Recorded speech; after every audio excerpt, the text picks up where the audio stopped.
भगवत भक्तों, श्रीमद् देवी भागवत में उल्लेख आता है कि जब रावण सीता जी का हरण कर लेता है और श्री राम व श्री लक्ष्मण अपनी पर्णकुटी में वापस आने पर जब सीता जी को वहां नहीं पाते तो श्री राम सीता जी के विरह में दुखी होकर लक्ष्मण से कहते हैं, हे सौमित्र, सीता के बिना मैं जीवित न रह सकूंगा। जानकी के बिना मैं अयोध्या भी नहीं लौट सकूंगा। राज्य गया, वनवास करना पड़ा, पिताजी का भी स्वर्गवास हो गया तथा मेरी प्रिय सीता का भी अपहरण हो गया। न जाने हम दोनों भाइयों की अब क्या दुर्गति होने वाली है। हे लक्ष्मण, मैं क्या करूं? मैं दुख के समुद्र में डूब रहा हूं। मुझे कोई भी ऐसा उपाय नहीं सूझ रहा है जिससे मैं इस घोर विपदा का सामना कर सकूं। एकमात्र तुम ही मेरे सहायक हो। लंकेश रावण के घर में सीता अत्यधिक दुखी होगी। वह पतिव्रता है, सुशील है तथा मुझ पर असीम प्रेम रखती है। अतएव हे लक्ष्मण, सीता कदापि उस दुष्ट के वश में नहीं होगी। अपनी क्षुद्र इच्छाओं की पूर्ति हेतु रावण के द्वारा विशेष दबाव पड़ने पर वह अपने प्राण त्याग देगी, परंतु कभी भी उस दुष्ट के वश में नहीं होगी। और यदि जानकी ने प्राण त्याग दिए तो हे अनुज, मैं भी जीवित न रह पाऊंगा। इस प्रकार श्री राम के विलाप करने पर धर्मात्मा लक्ष्मण श्री राम जी को सांत्वना देते हुए कहते हैं, हे महाबाहो, आप कातरता त्याग कर धीरज धरें। मैं उस अधम का वध करके सीता मैया को लौटा लाऊंगा। जो लोग संपत्ति तथा विपत्ति दोनों दशाओं में समान रहते हैं वे धैर्यशील कहलाते हैं। संयोग व वियोग दोनों ही दैव के अधीन हैं। जब शरीर आत्मा से पृथक है तब इसके लिए शोक कैसा। अच्छा समय आने पर यह वियोग भी संयोग में परिणित हो जाएगा। माता जानकी का कुशल क्षेम ज्ञात होने पर मैं स्वयं वहां जाऊंगा और उस पापी को उसके द्वारा किए गए दुष्कर्मों के लिए कठोर दंड दूंगा। हे बड़े भैया, यदि मुझ अकेले से संभव ना हुआ तो सेना समेत भरत भैया को बुलाऊंगा। इस प्रकार हम शत्रु को समाप्त कर देंगे। आप व्यर्थ शोक ना करें। मैं अकेला ही सब देवताओं और दैत्यों को जीतने में समर्थ हूं। फिर जब आप साक्षात सर्वशक्तिमान का सानिध्य मुझे प्राप्त है तो उस अधम को मारने में भला क्या कठिनाई होगी। हे रघुनंदन, कभी भी अकेले दुख अथवा सुख की स्थिति नहीं होती, बल्कि पहिए की धुरी के समान सुख के बाद दुख और दुख के बाद सुख आता ही रहता है। दुख आने पर धीरज नहीं खोना चाहिए। अतएव हे राघव, ऐसे समय मन को अच्छे कार्यों में लगाकर शुभ समय की प्रतीक्षा करें।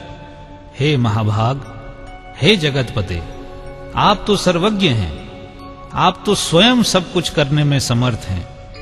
तो फिर एक तुच्छ मनुष्य की भांति ये शोक क्यों करते हैं। लक्ष्मण के इन सार गर्भित वचनों को सुनकर श्री राम ने अपना शोक त्याग दिया। इसी बीच आकाश मार्ग से देवर्षि नारद का वहां आगमन हुआ। उस समय वे अपनी महती नाम की वीणा को बजाते हुए सामगान कर रहे थे। उन्होंने इस प्रकार नारायण नाम की धुन छेड़ रखी थी। भज मन नारायण नारायण नारायण, भज मन नारायण नारायण नारायण, भज मन नारायण नारायण नारायण, भज मन नारायण नारायण नारायण।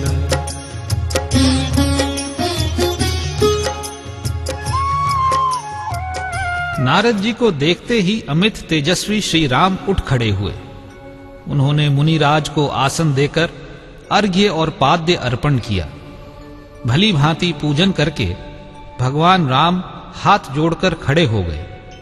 तत्पश्चात मुनि की आज्ञा पाकर उनके समीप ही अपने अनुज लक्ष्मण के साथ भगवान राम जब दुखी मन से बैठ गए तब मुनि श्रेष्ठ नारद जी ने श्री राम के मुख कमल को मुरझाया हुआ देखकर उनसे उनका कुशल क्षेम पूछा। श्री राम के श्रीमुख से उनके दुखी होने का कारण जानकर नारद जी ने क्षण भर श्री राम को देखा और फिर शांत भाव से बोले, हे राघव, आप एक साधारण मनुष्य के समान शोकाकुल क्यों हैं? मैं ये जानता हूं कि दुष्ट रावण सीता को हर ले गया है। जब मैं देवलोक में था तो वहीं ये दुखद समाचार ज्ञात हुआ कि मोहवश रावण ने अपनी मातृस्वरूपा सीता का अपहरण कर लिया है, परंतु होनी को कौन टाल सकता है? विधि का विधान तो अटल है। हे रघुनंदन, आपका जन्म ही रावण का वध करने के लिए हुआ है। सीता जी का अपहरण तो मात्र एक कारण है जिससे आप अधर्म नाश रूपी शुभ कार्य को सिद्ध करेंगे। हे राम, पूर्व जन्म में महारानी सीता एक मुनि की तपस्विनी पुत्री थी। एक दिन उस निर्दोष मुस्कान वाली मुनि कन्या को रावण ने वन में तप करते देखा। तब हे राघव, रावण ने उससे प्रार्थना करते हुए कहा कि तुम मेरी पत्नी बन जाओ। रावण की इस धृष्टता से उस तापसी का शील भंग हो गया। उसने रावण को अत्यधिक धिक्कारा। इस पर रावण ने लपक कर उसके केश पकड़ लिए। हे राम, उस पापी के स्पर्श से अपने दूषित शरीर को त्याग देने का विचार करती हुई उस तपस्विनी ने रावण को शाप देते हुए कहा, अरे दुरात्मन, तेरा विनाश करने के लिए मैं धरती पर अयोनिजा ही उत्पन्न होंगी। ऐसा कहकर उस तापसी कन्या ने अपना तन त्याग दिया।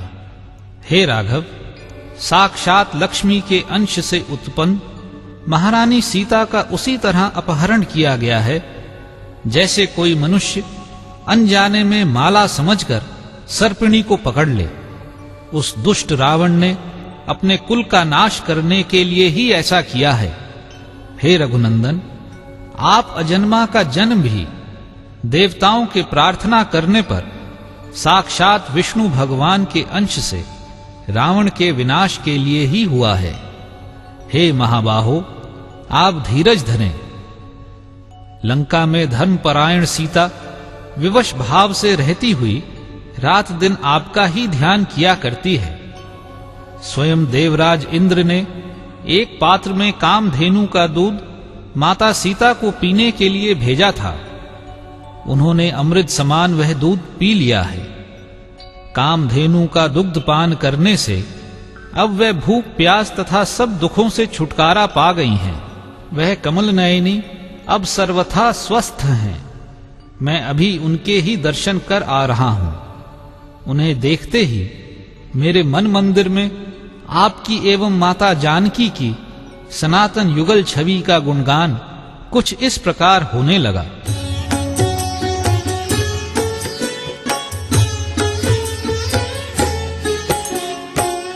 रघुपति राघव राजा राम, पतित पावन सीताराम।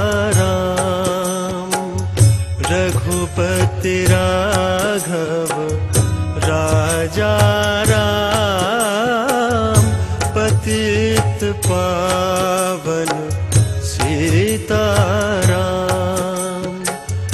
सीताराम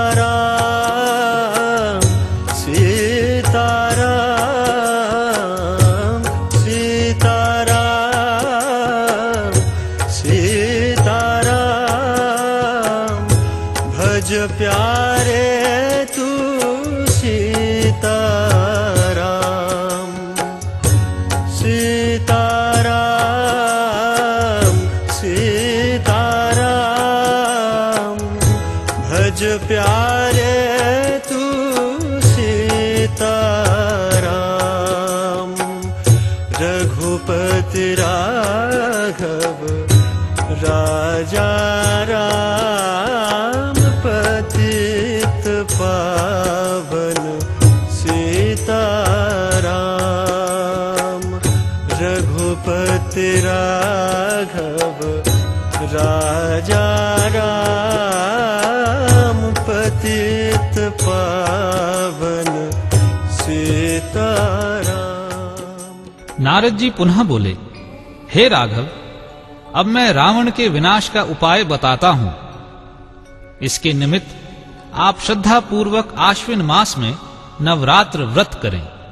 नवरात्र में उपवास, भगवती का पूजन तथा विधिवत जप होम करने से सब कामनाएं पूर्ण होती हैं। दशांश हवन और दशांश जप करके आप पूर्ण शक्ति संपन्न हो जाएंगे।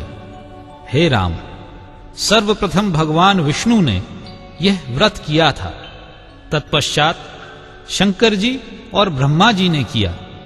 उन दोनों के बाद स्वर्ग में विराजमान इंद्र ने इस व्रत का पालन किया। हे लोकाभिराम, जो लोग किसी तरह से दुखी हों अथवा किसी संकट में हों, उन्हें विशेष रूप से ये व्रत करना चाहिए। हे रघुनंदन, महर्षि विश्वामित्र सहित भृगु, वशिष्ठ तथा कश्यप ऋषि भी इस व्रत को कर चुके हैं। जब देवगुरु बृहस्पति की भार्या को चंद्रमा ने हर लिया, तब उन्होंने भी नवरात्र व्रत किया था। अतएव हे राजेंद्र, रावण का वध करने के लिए आप भी यह व्रत करें। वृत्तासुर का वध करने के लिए इंद्र ने और त्रिपुरासुर के नाश हेतु शंकर भगवान ने इस उत्तम व्रत को किया था। मधु दैत्य का वध करने के लिए विष्णु जी ने सुमेरु पर्वत के शिखर पर इस व्रत का पालन किया था। अतएव हे महामते, आप भी पूर्ण तत्परता के साथ यह व्रत अवश्य करें। श्री राम जी बोले, हे दयानिधे, ये देवी कौन है? उनका कैसा प्रभाव है? वे कहां हुई हैं? उनका नाम क्या है? और वह अमोघ शक्ति वाला व्रत कौन सा है? सो आप मुझे भली भांति बताएं, क्योंकि आप सर्वज्ञ हैं। देवर्षि नारद बोले, हे राम, सुनिए, वे देवी नित्य, सनातनी और आद्या शक्ति हैं। वे अपने भक्तों की सब इच्छाएं पूर्ण करती हैं और पूजा पाने पर सब दुख नष्ट कर देती हैं। हे रघुवंश विभूषण, वे ब्रह्मा आदि देवताओं तथा सब जीवों की कारण स्वरूपा हैं। उनसे शक्ति पाए बिना कोई हिल भी नहीं सकता। वे भगवान विष्णु की पालक शक्ति और परमपिता ब्रह्मा जी की सृष्टि शक्ति हैं। शंकर जी में जो नाश शक्ति रहती है, वे परा भगवती ही हैं। अखिल त्रिलोकी में उत्कृष्ट या निकृष्ट, श्रेष्ठ या कनिष्ठ जितनी भी वस्तुएं हैं, उन सब में शक्ति रूपा होकर वही भगवती विद्यमान रहती हैं। जब वे स्वतः शक्ति हैं, तब उनकी उत्पत्ति कहां से बताई जाए? इस सृष्टि के पहले जब ब्रह्मा, विष्णु, शिव, सूर्य, इंद्र आदि देवता, पृथ्वी और पर्वत कुछ भी नहीं थे, तब उन्होंने ही सृजन, पालन एवं संहार हेतु ब्रह्मा, विष्णु तथा महेश आदि देवताओं को उत्पन्न करके उन्हें विभिन्न शक्तियां प्रदान की। उन परमा, विद्या, सर्वज्ञ और वेद कारिणी भगवती को जो जान लेता है, वह प्राणी जन्म मरण रूपी भव बंधन से सदा के लिए मुक्त हो जाता है। ब्रह्मा आदि देवताओं ने गुण कर्म के विधान अनुसार उनके असंख्य नाम कल्पित किए हैं। मैं कहां तक बताऊं? हे रघुनंदन, अ से क्ष पर्यंत जितने भी स्वर व्यंजन के अक्षर हैं और स्वर तथा मात्रा के संयोग से जितने नाम बनते हैं, उनकी गणना नहीं की जा सकती। उसी प्रकार उन महामाया के नाम भी गणना से परे हैं। महामाया भगवती का गुणगान करते हुए देवर्षि नारद भाव विभोर हो गए और इस प्रकार उनका भजन करने लगे।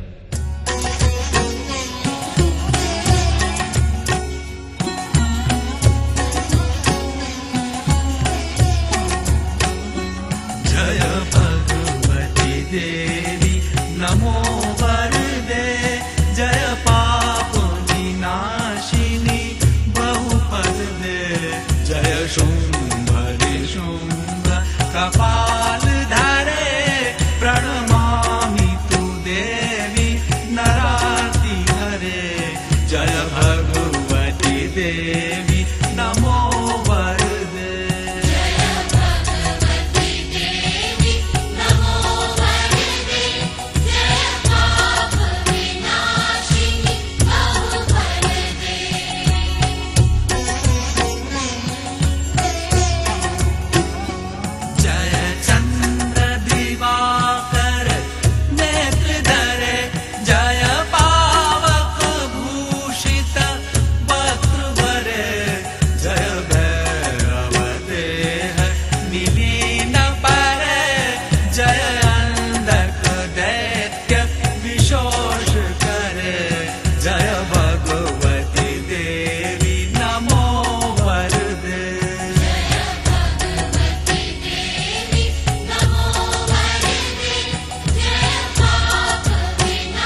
सिद्धि वरे जय भगवती देवी नमो वरदे जय पाप विनाशिनी बहुफल दे जय शुंभ निशुंभ कपाल धरे प्रणमामि तु देवी नरार्ति हरे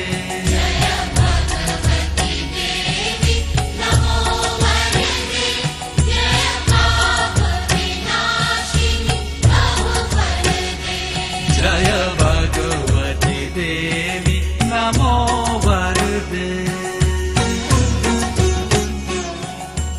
नारद जी के श्रीमुख से माता शक्ति का मधुर गुणगान सुनकर श्री राम को अत्यंत हर्ष हुआ।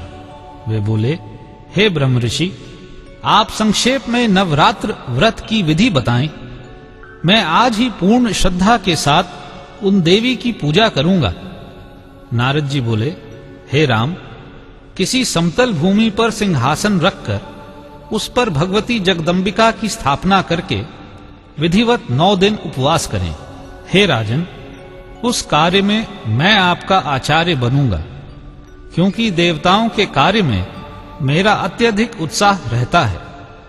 व्यास जी बोले, नारद जी के वचन सुनकर परम प्रतापी भगवान राम ने उन्हें सर्वथा सत्य समझा। नारद जी की योजना के अनुसार एक सुंदर सिंहासन पर उन्होंने अंबिका शिवा की स्थापना की। तब विधिवत व्रत लेकर भगवान ने आश्विन मास में किष्किंधा पर्वत के शिखर पर होम और जप पूर्वक पूजन किया। नारद जी के परामर्शानुसार श्री राम लक्ष्मण दोनों भाइयों ने बड़े प्रेम के साथ वह व्रत किया। अष्टमी की मध्य रात्रि के समय देवी भगवती ने सिंह पर सवार होकर उनको दर्शन दिए और समीप ही एक पर्वत की चोटी पर बैठकर लक्ष्मण सहित श्री राम से कहने लगी। उनकी वाणी मेघ गर्जना के समान गंभीर थी और वे उन दोनों भाइयों के भक्ति भाव से प्रसन्न थीं। वे बोली, हे राम, हे महाबाहो, आज मैं आपके व्रत से संतुष्ट हूँ। आपके मन में जो हो वह वर मुझसे मांगिए।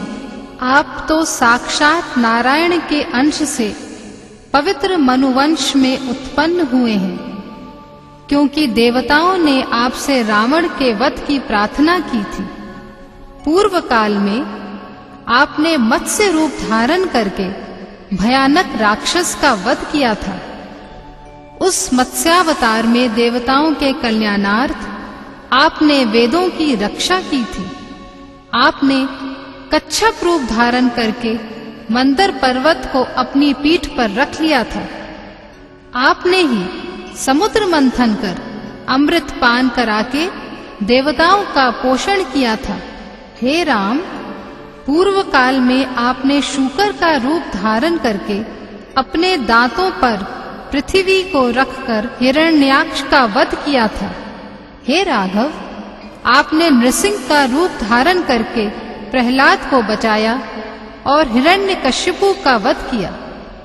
एक समय आपने वामन का रूप धारण करके बलि को छला था। उस समय इंद्र के छोटे भाई बनकर आपने देवताओं का बहुत बड़ा काम किया था। और हे राम, आपने ही भगवान विष्णु के अंश से महर्षि जमदग्नि के पुत्र परशुराम के रूप में अवतरित होकर क्षत्रियों का अंत किया और समस्त पृथ्वी दान करके ब्राह्मणों को दे दी थी। उसी प्रकार हे रघुकुल भूषण, इस समय आप दशरथ पुत्र के रूप में संसार के कल्याण के लिए अवतीर्ण हुए हैं। पूर्व काल में रावण द्वारा बहुत सताए जाने पर देवताओं ने उसका वध करने के लिए आपसे प्रार्थना की थी। विविध देवताओं के अंश से उत्पन्न बलवान वानर आपकी सहायता करेंगे। हे नरशार्दूल, वे आपके सहायक बानर मेरी शक्ति से संपन्न होंगे। साक्षात शेष भगवान के अंश से जायमान लक्ष्मण रावण के पुत्र का वध करेंगे। हे राघव, मैंने जो बातें कही हैं वे सब पूर्ण होंगी। इसमें तनिक भी संदेह नहीं है। हे पूतात्मन, वसंत ऋतु अर्थात चैत्र के नवरात्र में तथा आश्विन मास के शारदीय नवरात्र में भी आप अतिशय श्रद्धा पूर्वक मेरी पूजा करें। ऐसा करने से आप रावण को मारकर इस पृथ्वी तल पर 11,000 वर्ष तक सुख पूर्वक राज्य करेंगे। ऐसा वरदान देकर भगवती जगदम्बा अंतर्धान हो गईं। भगवान राम ने भी भगवती की आज्ञा का पूर्ण पालन करते हुए नवरात्र के अंत में आश्विन शुक्ल दशमी को ही वह व्रत समाप्त किया। फिर विजया भगवती का पूजन करके अनेक प्रकार का दान दिया और उसी दिन उन्होंने लंका की ओर प्रस्थान किया। वानर राज सुग्रीव की वानरी सेना के साथ अपने अनुज लक्ष्मण के समेत भगवान राम उस परमा शक्ति की प्रेरणा से समुद्र तट पर गए। वहां सेतु का निर्माण करके उन्होंने देव शत्रु रावण का वध किया। हे भगवत भक्तों, आइए ऐसी परम तेजस्विनी, परोपकारिणी, आशुतोषिणी महाशक्ति की मिलकर स्तुति करते हैं।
गंगा